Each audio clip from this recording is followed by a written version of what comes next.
Good afternoon to you all. देखें, आज से इंडियन इकोनॉमी सेक्शन हम लोग शुरू करने जा रहे हैं और हमारी कोशिश होगी कि अगले 5-6 क्लासेज के दौरान इंडियन इकोनॉमी सेक्शन को हम कवर करने की कोशिश करें। थोड़ा सा आगे बढ़ने के पहले भारतीय अर्थव्यवस्था खंड से बीपीएससी में जो प्रश्न पूछे जाते हैं उसकी ओर मैं इंडिकेट करना चाहूंगा।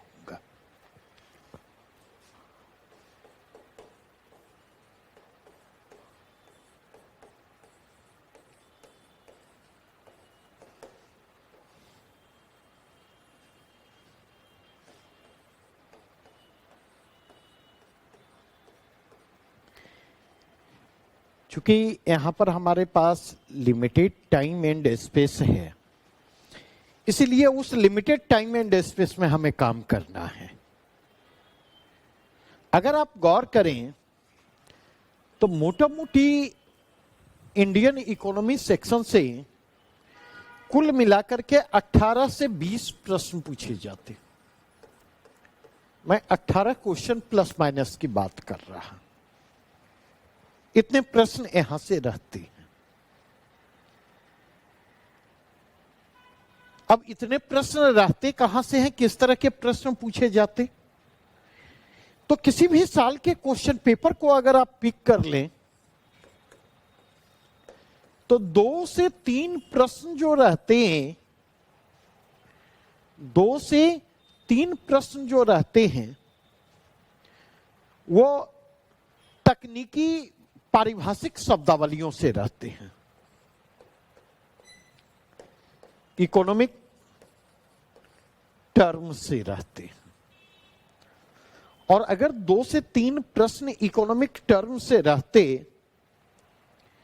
तो इसका सीधा सीधा मतलब है हम उसको ओवरलुक नहीं कर सकते। जैसे हम 66 बीपीएससी की बात करें तो 2 तकनीकी शब्द वहां पर उठा करके पूछे गए। एक रेवेन्यू डेफिसिट से पूछा गया है, राजस्व घाटा। दूसरा प्रश्न पूछा गया है फूड मैनेजमेंट से, खाद्य प्रबंधन से। और इन दोनों टर्म से इतर अगर आप देखें तो कुछ और टर्म को वहां पर टच किया गया है। प्योरली टर्म तो ना कहें, लेकिन एक्सटेंडेड फॉर्म में देखें, अगर इंडेक्स ऑफ इंडस्ट्रियल प्रोडक्शन से प्रश्न पूछा गया, औद्योगिक उत्पादन सूचकांक से प्रश्न उठा करके पूछे गए, अगर ह्यूमन कैपिटल से इंडेक्स से प्रश्न उठा करके पूछा गया, ईज ऑफ डूइंग बिजनेस से उठा करके प्रश्न पूछा गया, तो आप लिंकअप कर सकते। 65th बीपीएससी की अगर मैं बात करूं तो 65th बीपीएससी में आप देखेंगे टेक्निकल टर्म जहां से प्रश्न उठा करके पूछा गया है वह है हिंदू ग्रोथ रेट से। अगेन बीपीएससी में अगर आप देखें तो एब्रिविएशन, एक्रोनिम जिसको कहते, जैसे ईपीसीजी का फुल फॉर्म वहां पर उठा करके पूछा गया है। तो एक कंटेक्स्ट अगर देखें तो 2 से 3 प्रश्न टेक्निकल टर्म उठा करके पूछे जाते हैं। दूसरा अगर आप जाकर के देखें तो फोकस ऑन स्कीम्स होता है।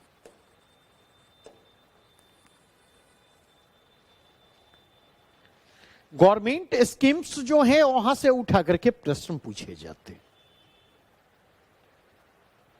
तीसरा कंटेक्स्ट अगर बात करूं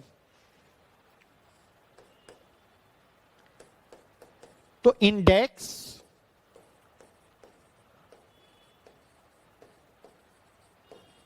और रिपोर्ट से प्रश्न उठा करके पूछे जाते हैं।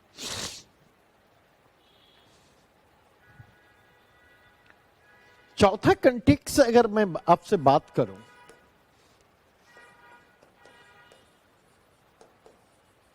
फॉरेन ट्रेड एंड इन्वेस्टमेंट से प्रश्न उठा करके पूछे जाते।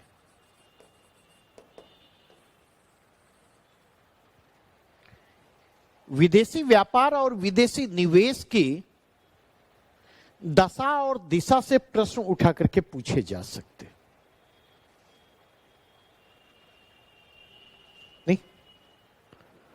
अगर यहां से मूव करें तो और सबको मैं समेट लूंगा।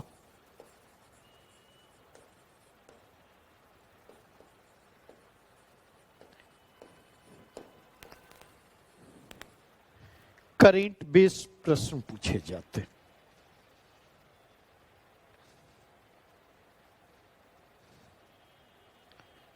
ठीक है, वे करेंट एक और एरिया है। जब फॉरेन ट्रेड एंड इन्वेस्टमेंट आप कर रहे हैं ना, तो एक दो चीजों को और आप कर लें। जैसे अगर आप देखें तो international institutions,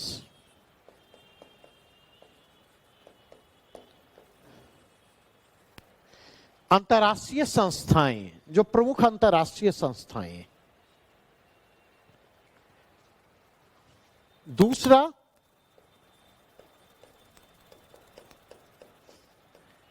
remittances, FTA, RTA.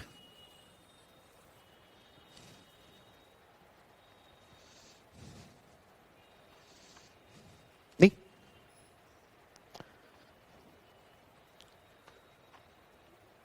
तो अगर थोड़ी सी सावधानी हम बरतें,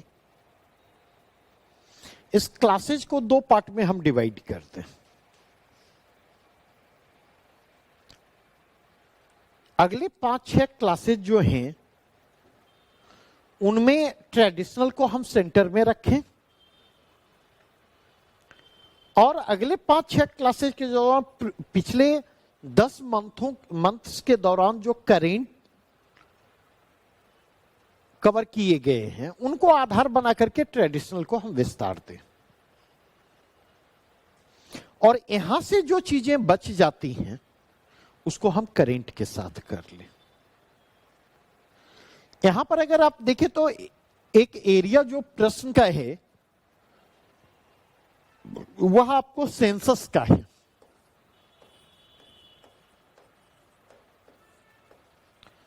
अभी तो 2011 ही चलेगा, और सेंसस 2011 को जो हम कवर करें वो दोनों कंटेक्स्ट में कवर करें। नेशनल पर्सपेक्टिव में भी करें और बिहार स्पेसिफिक होकर के, डिस्ट्रिक्ट स्पेसिफिक होकर के भी हम उसको कवर करने की कोशिश करें। क्लियर? और प्रीवियस ईयर के प्रश्नों को हमें लगातार पलटते रहना है।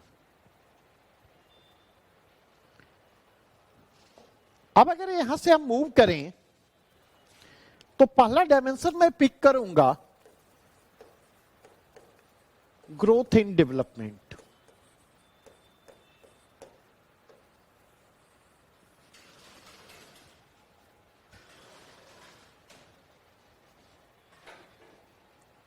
मीन्स समृद्धि और विकास।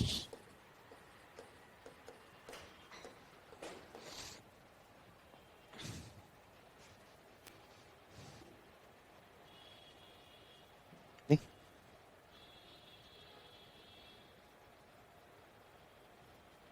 ग्रोथ और डेवलपमेंट में हम जाएं तो पहला टर्म जो आता है वह इकोनॉमिक ग्रोथ।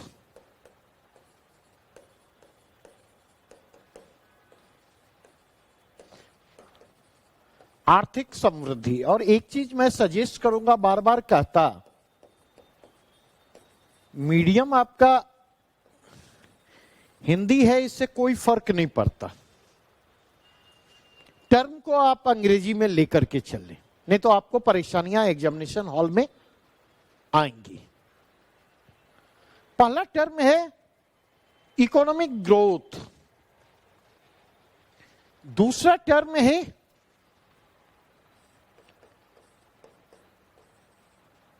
इकोनॉमिक डेवलपमेंट, आर्थिक विकास।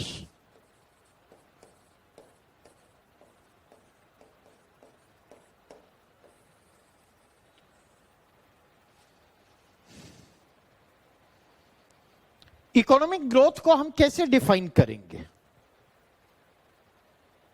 ये इकोनॉमिक ग्रोथ जो है पूरी तरह से एक फिजिकल इंडिकेटर है, भौतिक सूचकांक, भौतिक संकल्पना है। और इकोनॉमिक ग्रोथ को हम डिफाइन करेंगे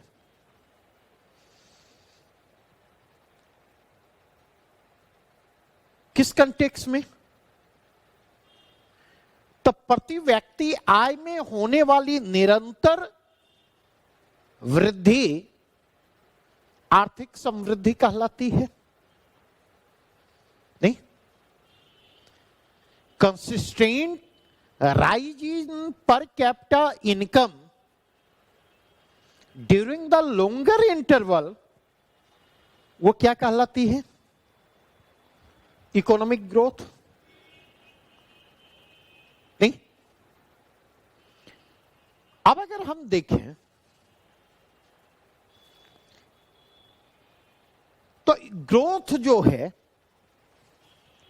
इंक्लूसिव भी हो सकता, और ग्रोथ जो है एक्सक्लूजन की ओर भी ले जाने वाला हो सकता। नहीं, अगर इसको हमने डिफाइन किया पर कैपिटा इनकम में होने वाली निरंतर वृद्धि के आलोक में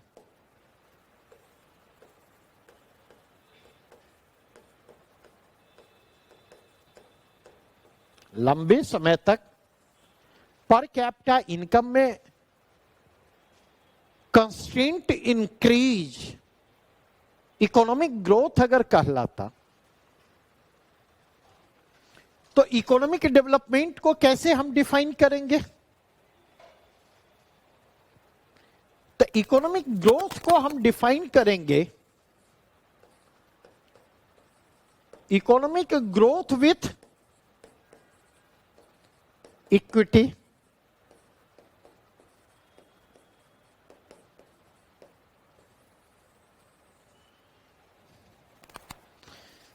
इकोनॉमिक ग्रोथ विथ इक्विटी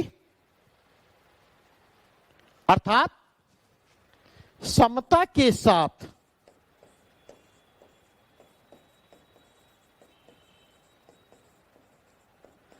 आर्थिक समृद्धि।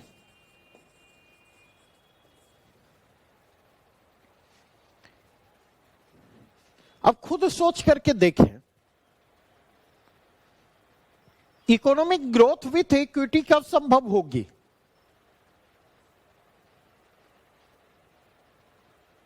तो हमेशा ध्यान रखें, इसका प्री कंडीशन है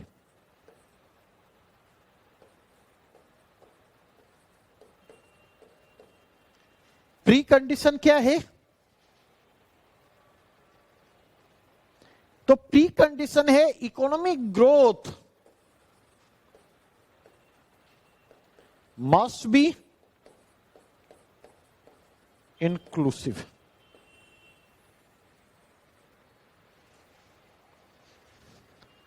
आर्थिक समृद्धि कैसी होनी चाहिए? आर्थिक समृद्धि कैसी होनी चाहिए?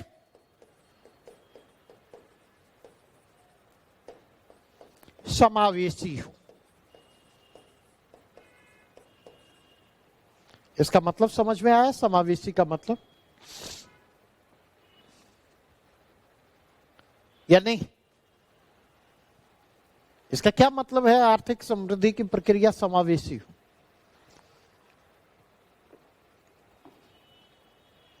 लगता है दीपावली छठ का हैंगओवर नहीं खत्म हुआ है, ठकुआ और पिरिकिया का असर।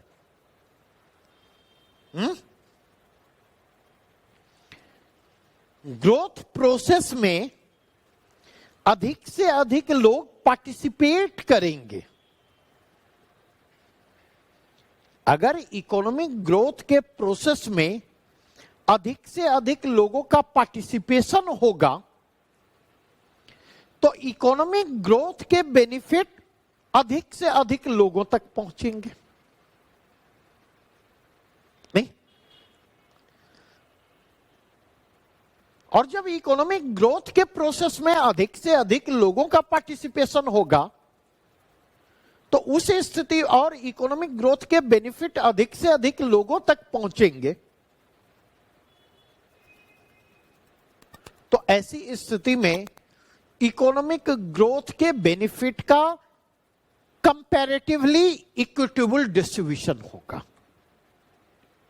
ऐसी स्थिति में आर्थिक समृद्धि के लाभों का अपेक्षाकृत समतापूर्वक वितरण होगा। नहीं? और जब इकोनॉमिक ग्रोथ के बेनिफिट का इक्विटेबल डिस्ट्रीब्यूशन होगा, समतापूर्वक वितरण होगा, तो उस स्थिति में क्या होगा?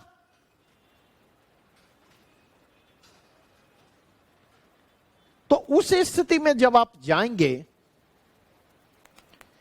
तो ऐसी स्थिति में केवल पर कैपिटा इनकम में वृद्धि नहीं होगी। ऐसी स्थिति में दोनों चीजें होंगी। पीसीआई में वृद्धि भी होगी और स्टैंडर्ड ऑफ लिविंग में भी सुधार होगा।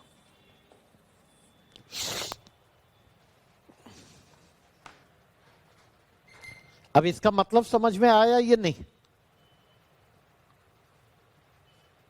क्या चौंक रहे हैं? समझ रहे हैं? मान लीजिए यहां पर हम लोग कितने आदमी? 10 आदमी हैं। नहीं? पता चला कि कोविड काल में मेरी आय बढ़ गई, मेरा इनकम बढ़ गया। पर कैपिटा इनकम इन 10 लोगों का कल के डेट में, कोविड के पहले के फेज में, सालाना जो है 25,000 रुपया था। नहीं? तो इसका मतलब टोटल इनकम कितना हुआ 10 मिला करके? 2,50,000। अब उस 2,50,000 में 2 लाख मेरा इनकम था और 50,000 शेष 9 लोगों का इनकम था। या थोड़ा कैलकुलेशन की सुविधा के लिए मैं कह दूं कि 2,05,000 मेरा इनकम था और 45,000 5,000 आप लोगों का इनकम था। कोविड काल में क्या होता? मेरा इनकम बढ़कर के 2,25,000 हो जाता और आप लोगों का इनकम घट करके 30,000 हो जाता। तो 2,25,000 और 2,30,000 और 30,000 2,55,000 हुआ। तो पर कैपिटा इनकम में तो वृद्धि हुई। पहले 25,000 पर कैपिटा इनकम था, अब वह 25,500 हो गया। नहीं? लेकिन इस स्थिति में पर कैपिटा इनकम में वृद्धि स्टैंडर्ड ऑफ लिविंग में इंप्रूवमेंट को संभव बनाएगी क्या? क्यों? क्योंकि मेरी आय तो बढ़ी है लेकिन आपकी आय घट चुकी है। तो ग्रोथ के बेनिफिट का इक्विटेबल डिस्ट्रीब्यूशन नहीं है और आपकी आय घट चुकी है, तो ऑब्वियसली आपको अपनी नीड से, रिक्वायरमेंट से कंप्रोमाइज करना होगा, तो आपकी स्टैंडर्ड ऑफ लिविंग में गिरावट आएगी। तो इसलिए हमने कहा कि जब इकोनॉमिक ग्रोथ इंक्लूसिव होगा तो ग्रोथ के बेनिफिट के इक्विटेबल डिस्ट्रीब्यूशन होंगे और यह इक्विटेबल डिस्ट्रीब्यूशन इकोनॉमिक ग्रोथ को इकोनॉमिक डेवलपमेंट में क्या करेगा? ट्रांसफॉर्म करेगा। यह ट्रांसफॉर्मेशन स्टैंडर्ड ऑफ लिविंग में इंप्रूवमेंट को रिफ्लेक्ट करता हुआ आएगा। जीवन स्तर में सुधार, खान पान के स्तर में सुधार होगा। शिक्षा और स्वास्थ्य के स्तर में सुधार होगा, ये नहीं इंडिकेटर है। इतनी बातें स्पष्ट हुई। तो इकोनॉमिक ग्रोथ का इकोनॉमिक डेवलपमेंट में रूपांतरण हो, इसके लिए जरूरत किस बात की है कि वह ग्रोथ इंक्लूसिव हो, वह समृद्धि समावेशी हो। नहीं,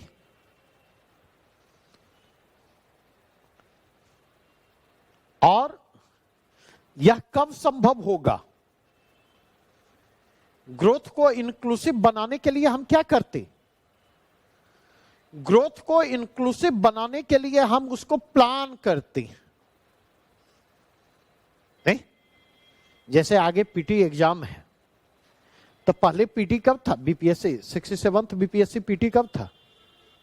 प्रपोज था 12 दिसंबर को। नहीं, 12 दिसंबर से उसको एक्सटेंड करके 23 जनवरी कर दिया गया। उसका परिणाम क्या हुआ? 12 दिसंबर के पीटी होने की स्थिति में जो दबाव आप पर निर्मित होता, वो दबाव रिलीज हुआ। आपको लगा चलो छठ 2-4 दिन और मना लिया जाए, क्या पता पीटी तो हर साल होता रहेगा। यद्यपि छठ भी हर साल होता है। नहीं, तो अगर आपको 23 जनवरी को पीटी क्रैक करना है तो उसके लिए आपको प्लान करना है ना। कैसे पॉलिटी को कब समाप्त करें, कितना दिन का समय दे, किन किन एरिया को फोकस करें, कैसे तैयार करेंगे, टेस्ट को अप्रोच करने का तरीका क्या होगा, इकोनॉमी को कैसे तैयार करेंगे, जनरल साइंस को कैसे तैयार करेंगे, हिस्ट्री सेक्शन को कैसे तैयार करेंगे, मेंटल एबिलिटी सेक्शन, ये पूरी की पूरी इसके लिए स्ट्रेटजी तैयार करते हैं। वही स्ट्रेटजी क्या है? प्लान है। एक और चीज ध्यान रखें,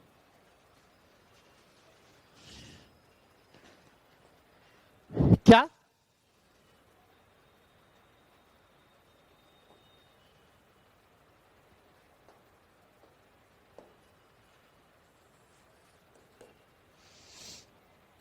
वह है सस्टेनेबल डेवलपमेंट।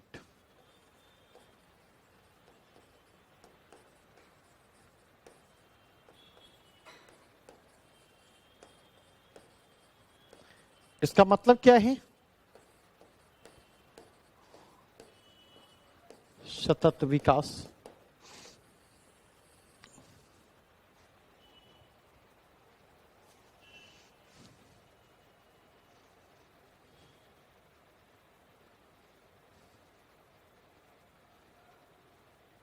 ये क्या है?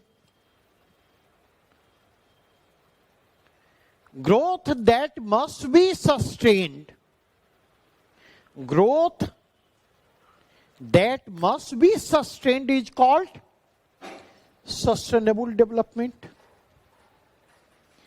सस्टेनेबल डेवलपमेंट किस चीज पर जोर देता? इकोनॉमिक ग्रोथ की निरंतरता पर जोर,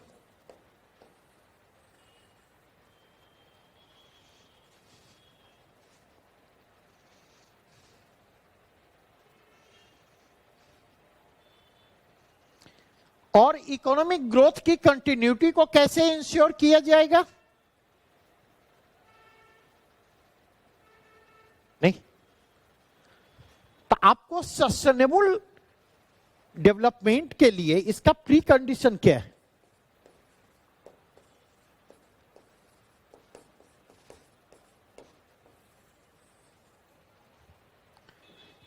इसका प्री कंडीशन क्या है?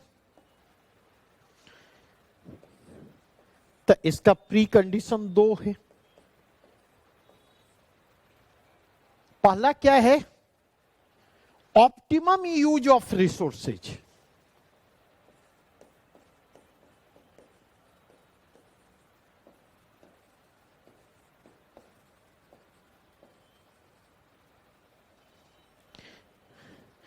एक मिनट, ऑप्टिमम यूटिलाइजेशन ऑफ रिसोर्सेज,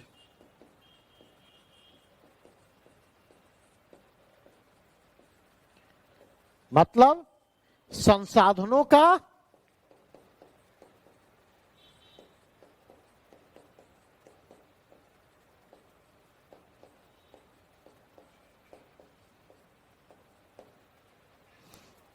इष्टतम दोहन।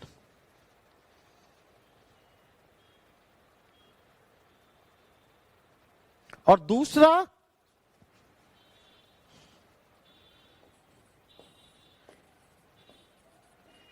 Rational use of resources.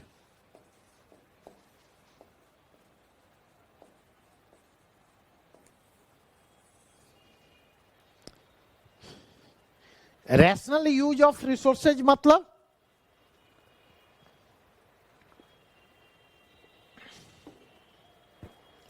संसाधनों का विवेक सम्मत दोहन।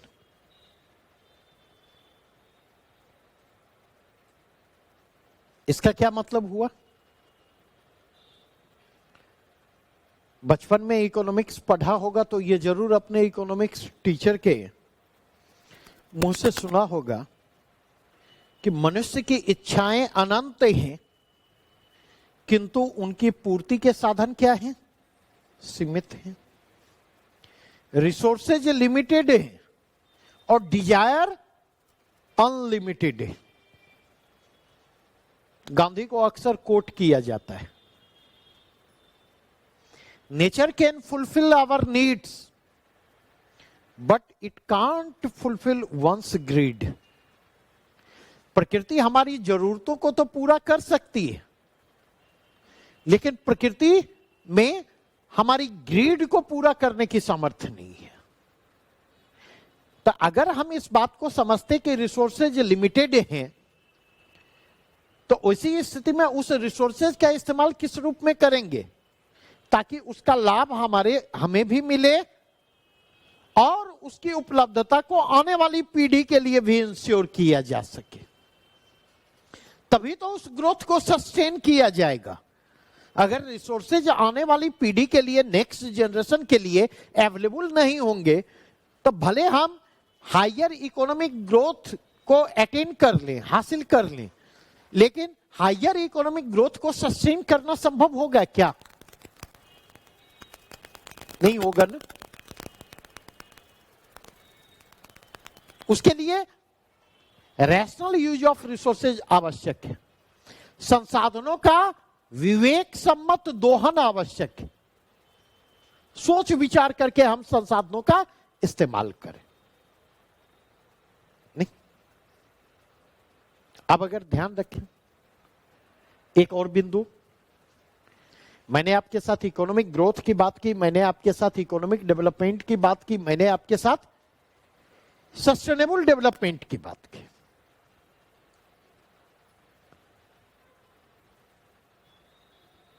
इंक्लूसिव ग्रोथ अगला टर्म जो हमारा है, समावेशी समृद्धि।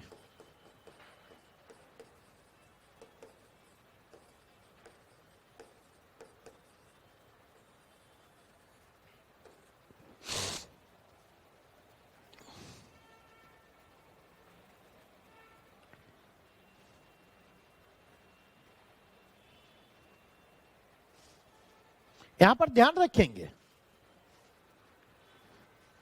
मैंने पहले कहा इकोनॉमिक ग्रोथ अगर सतत है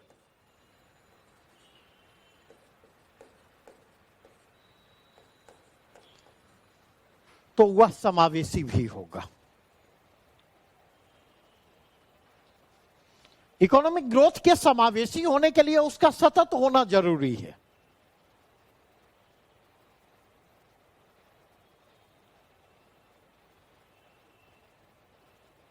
नहीं, और दूसरी बात हमने क्या कही, इकोनॉमिक ग्रोथ समावेशी भी हो सकती है और असमावेशी भी।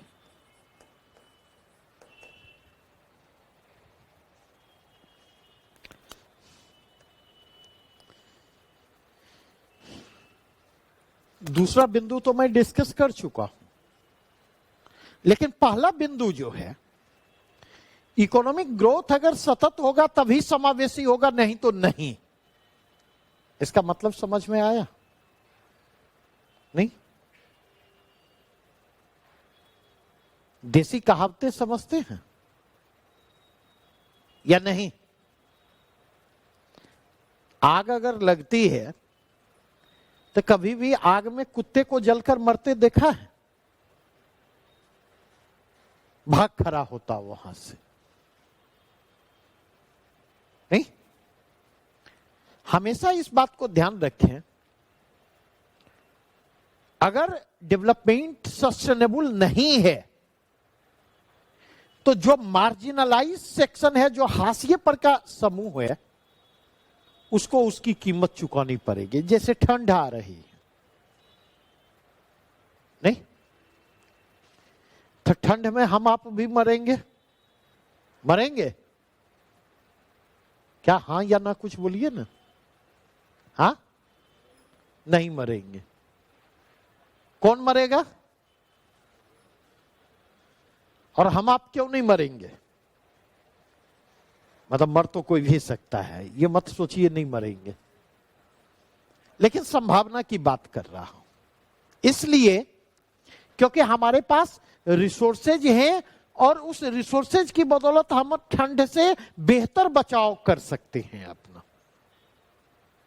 नहीं? मरेंगे कौन? जिनके पास रिसोर्सेज नहीं है, जो ठंड से बचाव कर पाने में असमर्थ है। कभी रात में राजेंद्र नगर फ्लाईओवर के नीचे जाकर के देखा है?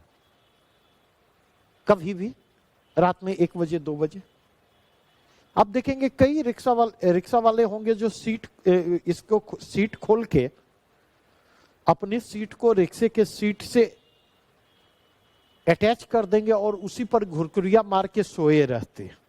कभी देखा है? नहीं? उनके पास रहने के लिए छत नहीं है, उनके पास रिसोर्सेज नहीं है, तो असर किन पर होगा? अब बात समझ में आई? अब अगर देखें,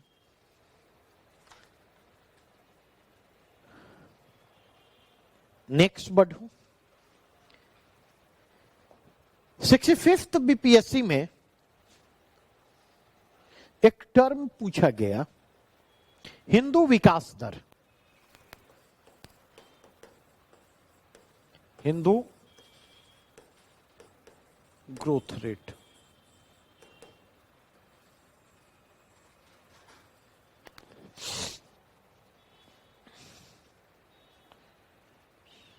ये क्या है?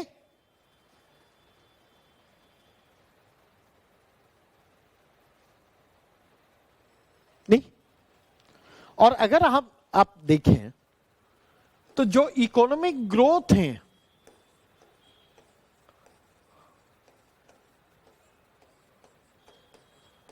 उसके प्रमुख संकेतक क्या है? प्राइम इंडिकेटर क्या है?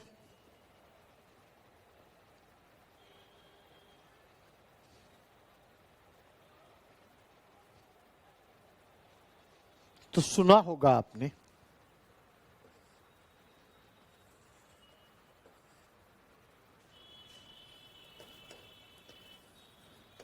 जीडीपी,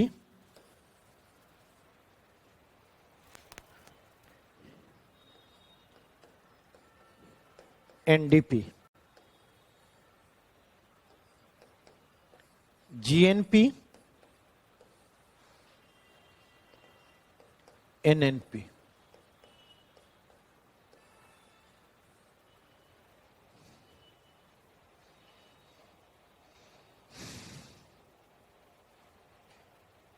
ये 4 इंडिकेटर हैं इकोनॉमिक ग्रोथ के।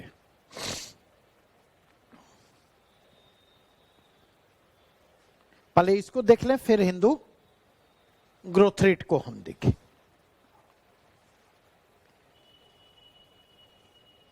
जीडीपी क्या है? ग्रॉस डोमेस्टिक प्रोडक्ट, सकल घरेलू उत्पाद। आप हाथ चलाते रहिएगा,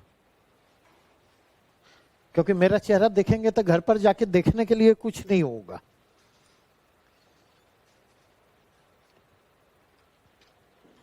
एनडीपी क्या है?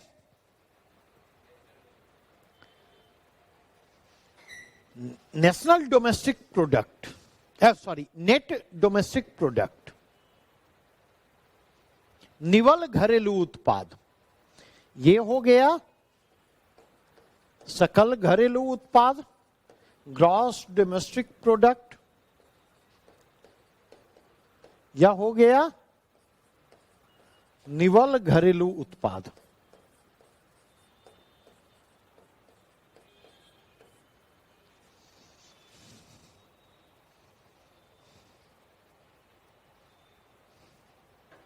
ठीक है। जीएनपी क्या हो गया? सकल राष्ट्रीय उत्पाद, ग्रॉस नेशनल प्रोडक्ट। और एनएनपी क्या हो गया? नेट नेशनल प्रोडक्ट, निवल राष्ट्रीय उत्पाद।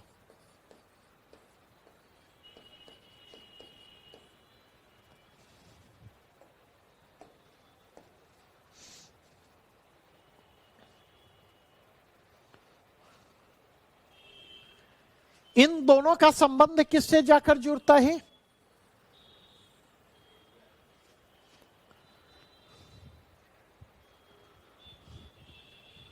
जीडीपी एनडीपी का संबंध किससे जाकर जुड़ता? तो घरेलू सीमा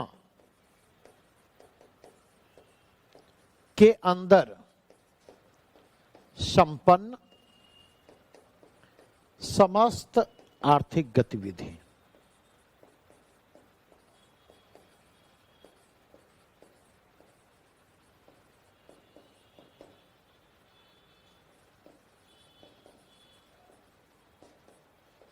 का मौद्रिक मूल्य।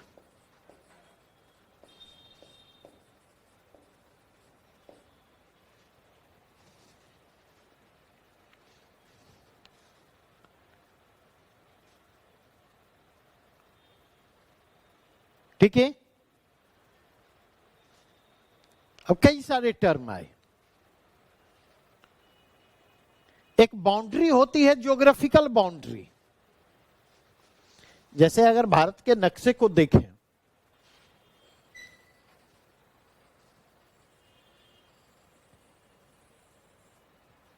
ये क्या है? भौगोलिक सीमा, ज्योग्राफिकल बाउंड्री। और कोस्टल रीजन में ज्योग्राफिकल बाउंड्री से 12 नॉटिकल मील तक का क्षेत्र, तो इसकी ये क्या हो गए? ये घरेलू सीमा हो गई, डोमेस्टिक बाउंड्री। समझ रहे? ज्योग्राफी नॉटिकल माइल के जरिए किसको नापा जाता है? ये सब टर्म ध्यान रखेंगे। तो नॉटिकल मील के जरिए समुद्री दूरी को मापा जाता है। समुद्री दूरी मापने की इकाई नॉटिकल मील है। नहीं तो किसी देश की संप्रभुता का विस्तार उसकी ज्योग्राफिकल बाउंड्री तक नहीं होता। अगर वह कोस्टल कंट्री है तो उसकी संप्रभुता का विस्तार उसकी डोमेस्टिक बाउंड्री तक होता है। अर्थात उसकी ज्योग्राफिकल बाउंड्री के बाहर का 12 नॉटिकल मील तक का समुद्री क्षेत्र क्या आता है? उसके डोमेस्टिक बाउंड्री के अंतर्गत आता, और उसकी संप्रभुता का विस्तार वहां तक होता। इतनी बातें स्पष्ट हुई। अब गौर करें, किसी देश की ज्योग्राफिकल बाउंड्री में किसी वित्त वर्ष के दौरान अंतिम रूप से उत्पादित वस्तुओं और सेवाओं के कुल मूल्य को, गौर करेंगे, अंतिम रूप से उत्पादित, नहीं, क्योंकि उत्पादन कई चरणों में होता है, तो हमें किसको देखना है? फाइनल प्रोडक्शन को देखना है। तो अंतिम रूप से उत्पादित वस्तुओं और सेवाओं के कुल मूल्य को क्या कहते? सकल घरेलू उत्पाद कहते। इसके भीतर नहीं। अब अगर आप जाकर के देखें, इस डोमेस्टिक बाउंड्री के भीतर जो प्रोडक्शन हो रहा है, वो प्रोडक्शन दोनों के द्वारा होगा। क्योंकि जैसे आप देखें, भारत की घरेलू सीमा के भीतर भारतीयों के जो उत्पादन हो रहा, वो भारतीयों के द्वारा भी हो रहा है और विदेशियों के द्वारा भी हो रहा। ठीक इस ज्योग्राफिकल बाउंड्री के बाहर जो उत्पादन हो रहा है, वह उत्पादन प्रमुखतया विदेशियों के द्वारा होगा, लेकिन इस डोमेस्टिक बाउंड्री के बाहर भी तो भारतीय मौजूद हैं जो उत्पादन प्रक्रिया में संलग्न होंगे। अब बातें समझ में आ रही हैं? नहीं? तो भारत की घरेलू सीमा के भीतर भारतीयों के द्वारा जो विदेशियों के द्वारा उत्पादन किया जाएगा, तो वो अपने इसको क्या करेंगे? मुनाफे को वापस ले जाएंगे। और विदेशियों के द्वारा विदेशों में भारतीयों के द्वारा जो उत्पादन किया जाएगा, नहीं होगा या नहीं? तो अगर हम जाकर के देखें, यहां पर घरेलू टर्म है, जीडीपी में भी, एनडीपी में भी, और यहां पर देखेंगे क्या टर्म है,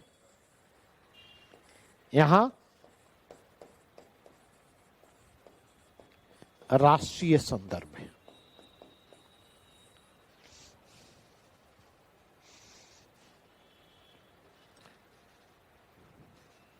तो जब जीडीपी को एडजस्ट करेंगे किसके साथ?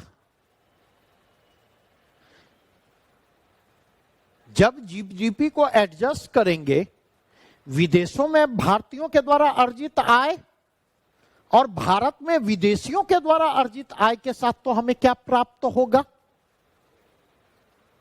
जीएनपी प्राप्त होगा। जीडीपी में हम विदेशियों द्वारा अर्जित आय को घटा देंगे और भारतीयों द्वारा विदेशों में अर्जित आय को जोड़ देंगे, तो हमें क्या प्राप्त होगा? अब बातें स्पष्ट हुई? तो उसके लिए टर्म यूज किया जाता, क्या टर्म यूज किया जाता? The net income from abroad.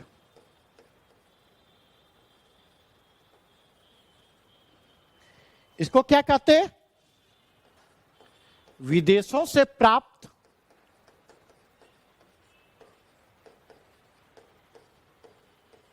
निवल आय।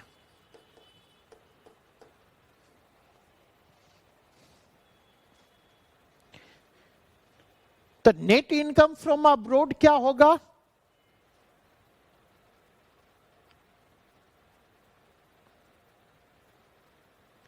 The income earned by Indian outside India, income earned by Indian outside India, Bharat के बाहर भारतीयों के द्वारा अर्जित आय, माइनस भारत में विदेशियों के द्वारा अर्जित आय। Income earned by foreigners in India, तो नेट इनकम फ्रॉम अब्रोड हमें प्राप्त हो जाएगा। तो हम जीएनपी को क्या लिखेंगे?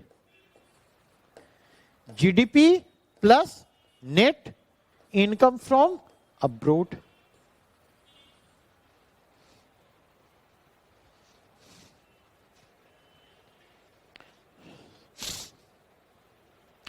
आप खुद सोच करके देखें, नेशनल इनकम का इंडिकेटर कौन होगा?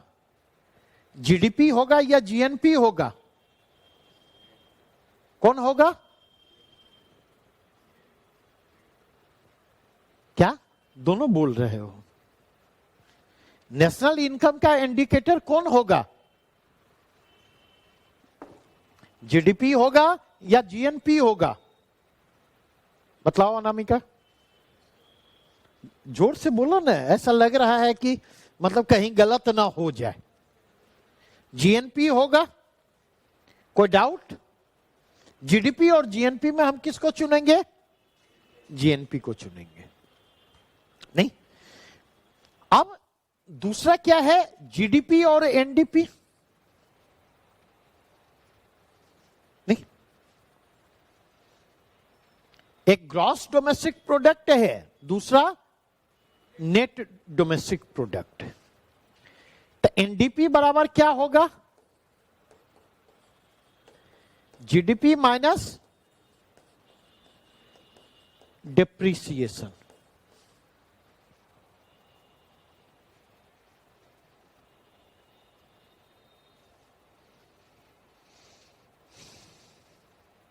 नहीं,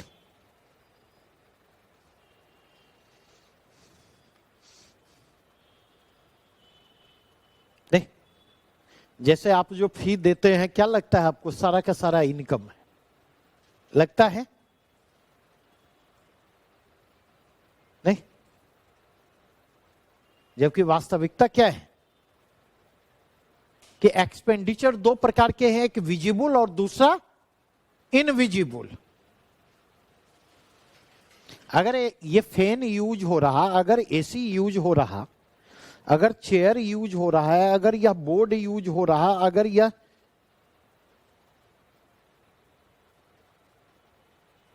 पोडियम यूज हो रहा था, उसका एक लाइफ स्पेन है, नहीं है या नहीं है? अगर 10 साल का लाइफ स्पेन है तो 10% डिप्रिसिएशन तो हर साल होगा। 10% आय इसकी हर साल घटती, 10% वैल्यू इसका हर साल घटेगा, तो वो भी तो एक्सपेंडिचर के अंतर्गत है। नहीं, तो जब जीडीपी के साथ हम डिप्रिसिएशन को एडजस्ट करेंगे तो क्या प्राप्त होगा?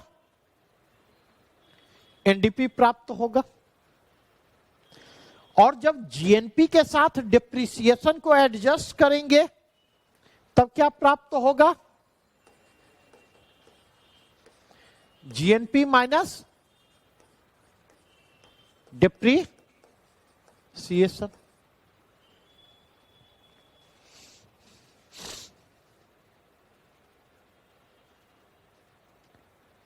बातें समझ में आ रही हैं या नहीं? नहीं, तो अगर यह डिप्रिसिएशन भी तो खर्च है या नहीं? एक प्रकार का एक्सपेंडिचर। तो अगर आपके पास ऑप्शन है और प्रश्न उठा करके पूछा जाता निम्न में से वास्तविक राष्ट्रीय आय का संकेतक है, और चारों ऑप्शन है, पांचों option. Number 1 GDP, number 2 NDP, number 3 GNP, number 4 NNP, number 5 none of the above, more than one of the above. क्या आंसर होगा?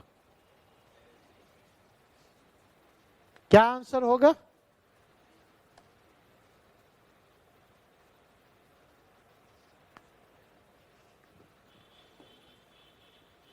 खाना नहीं खाती, हाँ?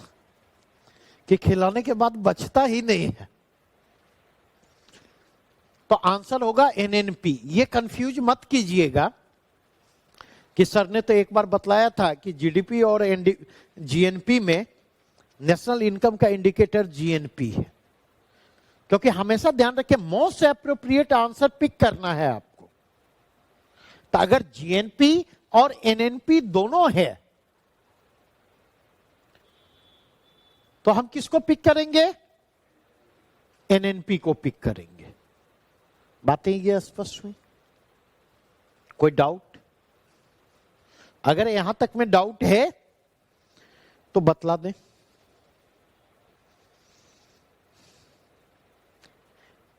तो लिख ले, नेट बराबर ग्रॉस माइनस डिप्रिसिएशन, निवल बराबर सकल माइनस मूल्यह्रास। नेट बराबर ग्रॉस माइनस डिप्रिसिएशन, निवल बराबर सकल माइनस मूल्यह्रास। अगर आप एनडीपी कहेंगे तो जीडीपी बराबर जीडीपी माइनस डिप्रिसिएशन होगा। अगर आप एनएनपी कहेंगे तो वो जीएनपी माइनस डिप्रिसिएशन होगा। क्लियर?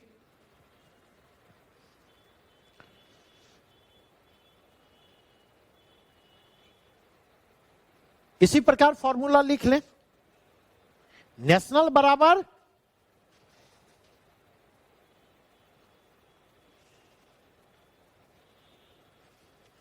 बराबर domestic plus net income from abroad.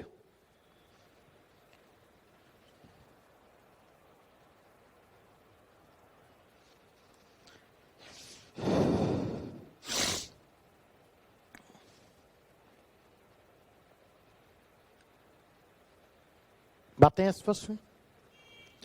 तो अब जीएनपी बराबर क्या हो जाएगा? GDP plus net income from abroad.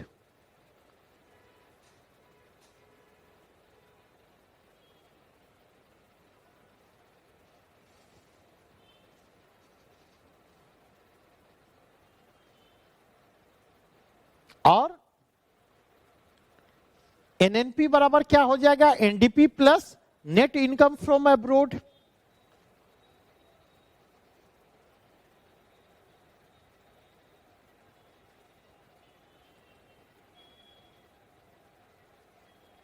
बढ़े आगे यहां से? नहीं, ये जो हिंदू ग्रोथ रेट टर्म है, यह टर्म यूज किया गया था कब? 1970s में प्रोफेसर राजकृष्ण के द्वारा।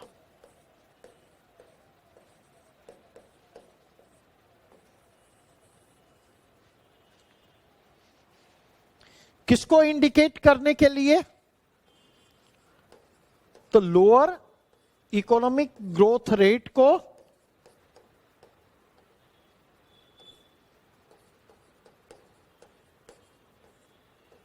इंडिकेट करने के लिए।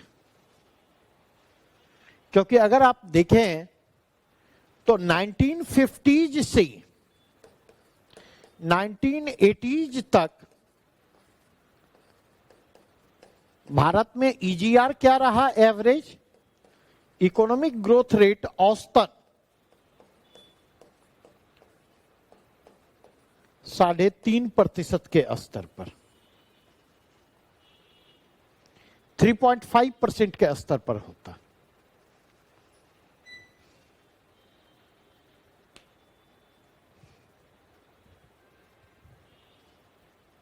उसी को इंडिकेट करने के लिए उन्होंने जो है हिंदू ग्रोथ रेट टर्म का यूज किया था। अब आगे बढ़े यहां से, और यही प्रश्न उठा करके पूछा गया था। बढ़े। अब अगर देखें, चाहे जीडीपी हो, चाहे जीएनपी हो,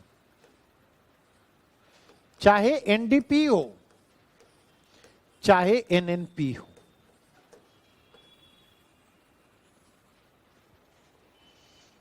इनकी गणना दो आधारों पर होती है।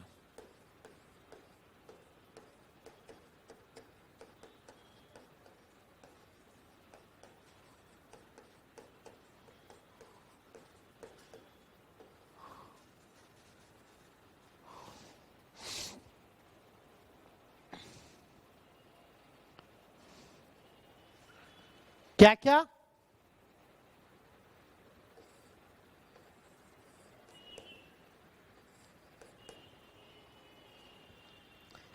at market price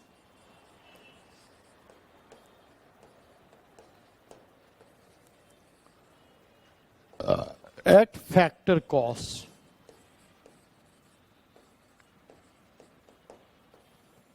factor cost कहते साधन लागत और बाजार कीमत।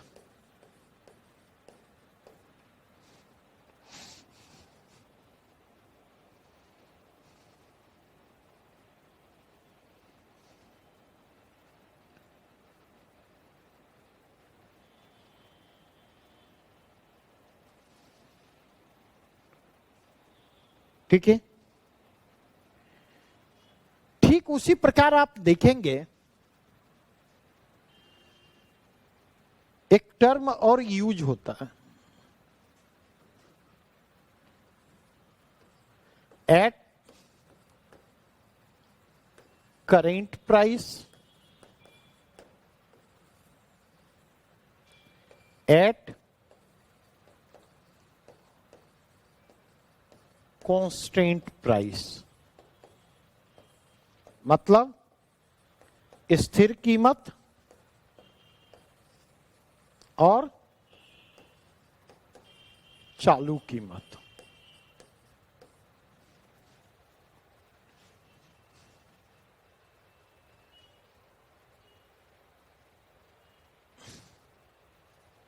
नहीं, चालू कीमत में क्या होता? चालू कीमत जो होता है इन्फ्लेशन का प्रभाव यहां मौजूद होता।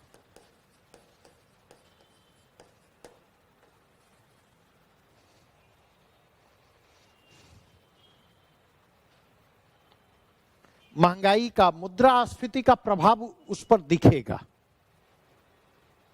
नहीं, जबकि स्थिर कीमत में हम क्या करते?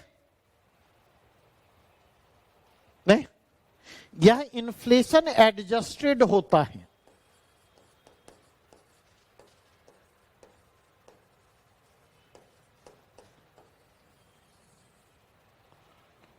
यह इन्फ्लेशन एडजस्टेड होता है। इसका मतलब क्या हुआ? मुद्रास्फीति के प्रभाव को क्या करते?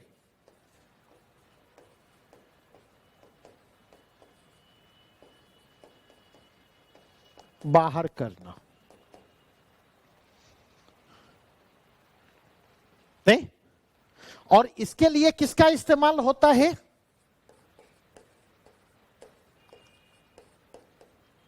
आधार वर्ष का।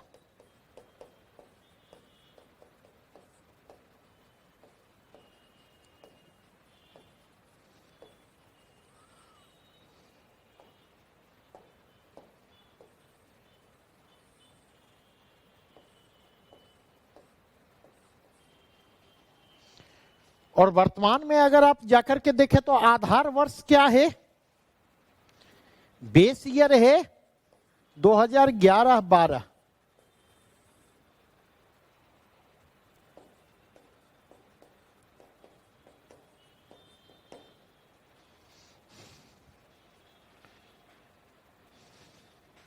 देखिए, प्रश्न यहां से उठा करके पूछा जा सकता कि वर्तमान में जीडीपी की गणना के लिए या राष्ट्रीय आय की गणना के लिए, स्थिर कीमत पर राष्ट्रीय आय की गणना के लिए किस बेस ईयर का इस्तेमाल होता है?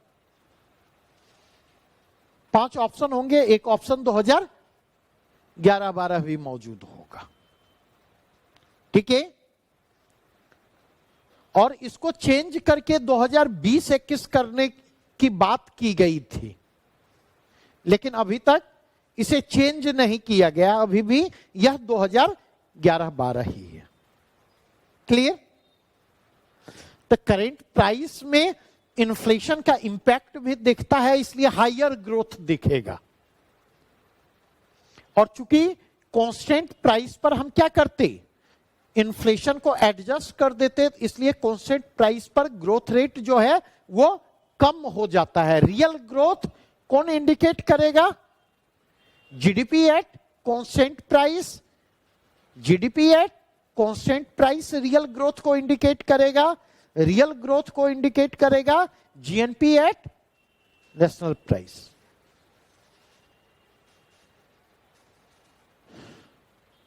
नहीं, अब आ जाएं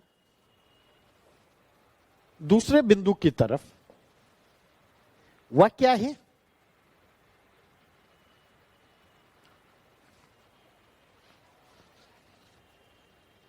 वह बिंदु है मार्केट प्राइस क्या है।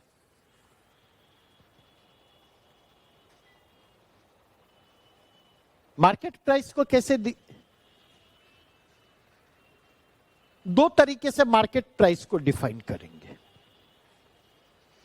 नहीं, price paid by the consumer, उपभोक्ता द्वारा जो कीमत चुकाई जाती है वो क्या है? बाजार कीमत। एक तो इस तरीके से हम डिफाइन करेंगे। दूसरा तरीका क्या होगा? नहीं, price determined by demand and supply factor.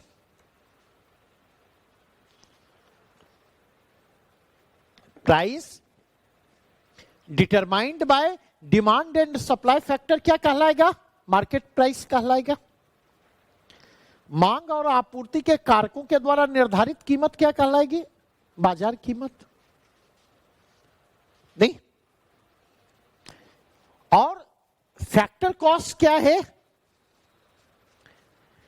तो जब मार्केट प्राइस में सब्सिडी जोड़ देंगे और इनडायरेक्ट टैक्स घटा देंगे तो हमें क्या प्राप्त हो जाएगा?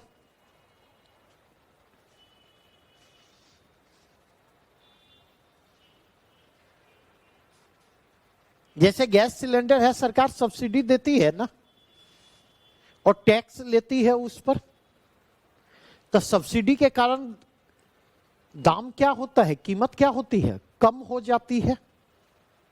क्योंकि सब्सिडी देने का मतलब यह है कि रियल प्राइस का एक हिस्सा सरकार के द्वारा पे किया जा रहा और एक हिस्सा कंज्यूमर के द्वारा पे किया जा रहा।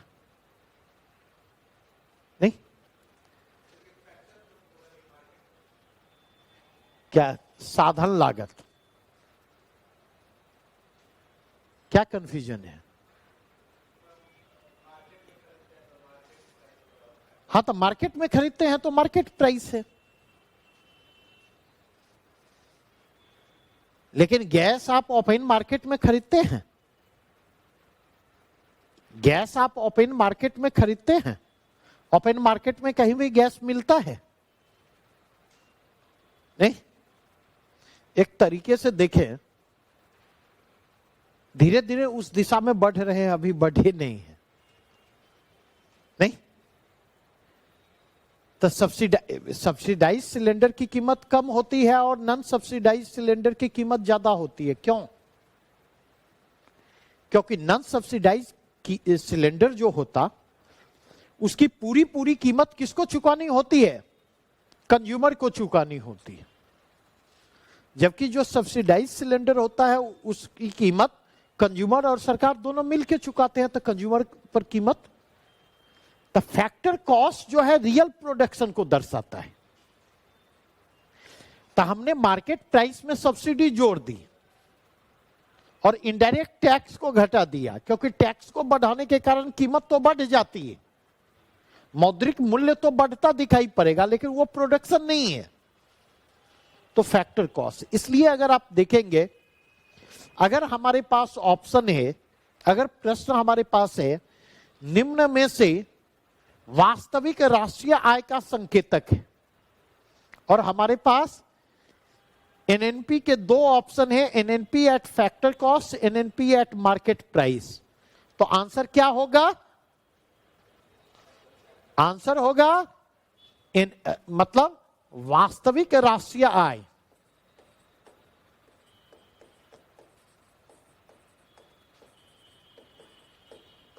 होगा एनएनपी एट फैक्टर कॉस्ट।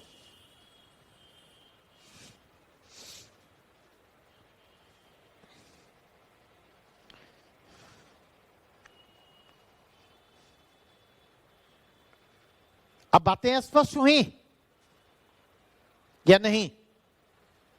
हमने जीडीपी की चर्चा आपके साथ की, जीएनपी की चर्चा हमने आपके साथ की, एनडीपी की चर्चा आपके साथ की, एनएनपी की चर्चा आपके साथ की, हमने आपके साथ बेस ईयर की चर्चा की। इसी बेस ईयर के साथ एक और टर्म यूज होता, यूपीएससी ने यहां से प्रश्न पूछा है, बीपीएससी भी पूछ सकती है, बेस इफेक्ट, बेस प्रभाव। ये बेस इफेक्ट क्या है?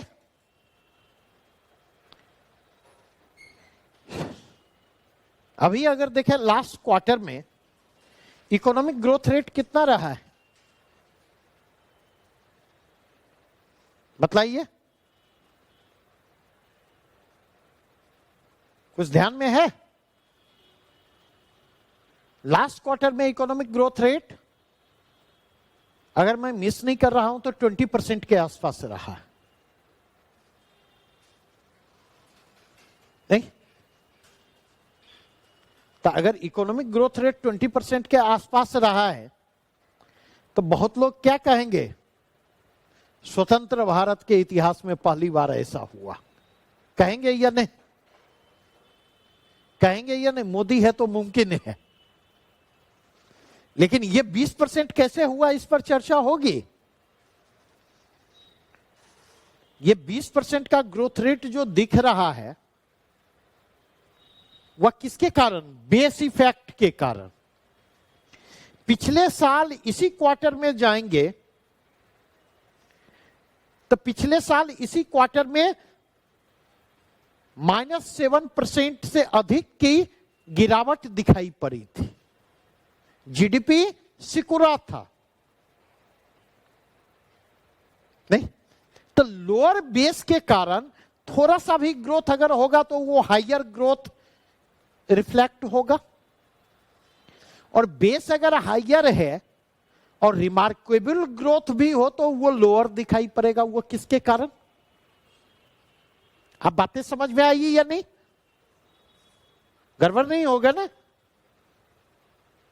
बढ़ूं आगे यहां से।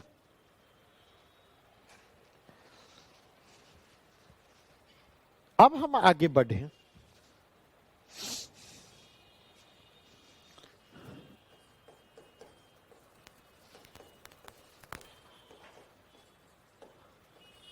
इंडियन इकोनॉमी, यहां से प्रश्न उठा करके पूछे जा सकते हैं।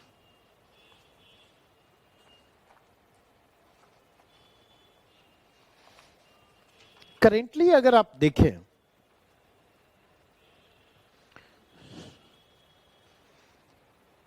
दो तरह की चीजें आपको दिखाई पड़ेंगे, कहीं भी अभी पढ़े, और ये बातें मैं कर रहा हूं